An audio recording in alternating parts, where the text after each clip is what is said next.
இன்றைய திறவுகோல் தியானத்திற்கு உங்களை அழைக்கிறேன். இது மேன்மையின் வாரம்.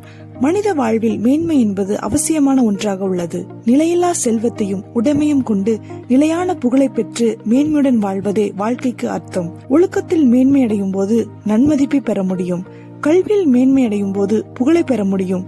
பதவியில் மேன்மை அடையும் போது உயர்வை பெற முடியும்.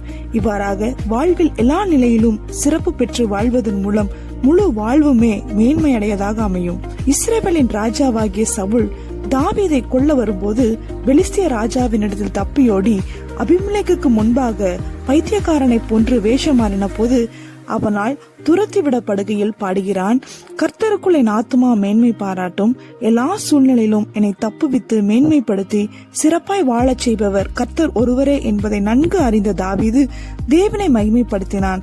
நாமும் எல்லா சூழ்நிலையிலும் தேவனை உயர்த்துவோம். அவரே நம் மேன்மையை பெருக பண்ணுபவர்.